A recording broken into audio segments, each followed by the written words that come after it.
నమస్తే, welcome to I news. నేను హిమ. అగ్రరాజ్యం అమెరికా అధ్యక్షుడు డొనాల్డ్ ట్రంప్ అత్యంత ఇష్టపడే ఫీల్డ్ మార్షల్ ఆసిఫ్ మునీర్ ఇప్పుడు వివాదంలో చిక్కుకున్నారు. అమెరికా, ఇరాన్ మధ్య మధ్యవర్తిగా వ్యవహరిస్తున్న మునీర్ నిజానికి ఇరాన్ ప్రయోజనాల కోసం పనిచేస్తున్నారా? అమెరికా నిఘా వర్గాలు ఆయన్ను రెడ్ ఫ్లాగ్ గా ఎందుకు పరిగణిస్తూ ఉన్నాయి? ఆ వివరాలు ఈ స్పెషల్ వీడియోలో చూద్దాం. ప్రపంచ రాజకీయాల్లో ఇప్పుడు Pakistan army chief general Asif Munir పేరు మారుమోగిపోతోంది. డొనాల్డ్ ట్రంప్ ఆయన్ను బహిరంగంగానే తన ఫేవరెట్ ఫీల్డ్ మార్షల్ అని కొనియాడుతూ ఉండగా, అమెరికాలోని నిఘా వర్గాలు మాత్రం మునీర్ పట్ల అత్యంత అప్రమత్తంగా ఉండాలని హెచ్చరిస్తూ ఉన్నాయి. దీనికి ప్రధాన కారణం ఇరాన్ సైనిక నాయకత్వంతో మునీర్ కు ఉన్న దశాబ్దాల కాలపు సన్నిహిత సంబంధాలే.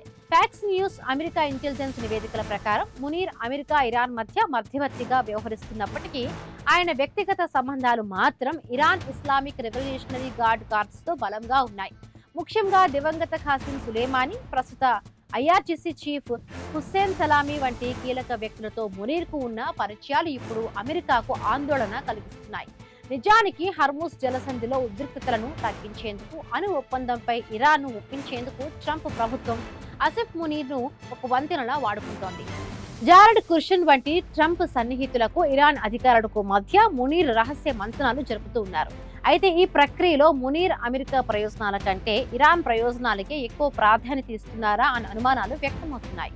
గతంలో ఆఫ్ఘనిస్తాన్ విషయంలో పాకిస్తాన్ అమెరికా నుండి బిలియన్ల కొద్ది డాలర్లు తీసుకుంటూనే లోపాయికారిగా తాలిబాన్లకు సహకరించిందన్న చేదు అనుభవం అమెరికా విదేశాంగ వర్గాలకు ఉంది. ఇప్పుడు ఆసిఫ్ మునీర్ కూడా అదే ద్వంద్వ నీతిని అవలంబిస్తున్నారనేది నిపుణుల వాదన.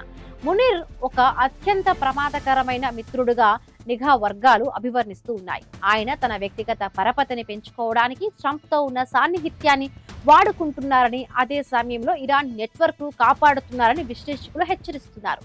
ఇటీవల పాకిస్తాన్ లో జరిగిన చర్చల నుంచి అమెరికా ఉపాధ్యక్షుడు జేడీ వాన్స్ అర్ధాంతరంగా వైదొలగడం కూడా ఈ ఉద్రిక్తతలకు బలమైన సాక్ష్యంగా కనిపిస్తోంది.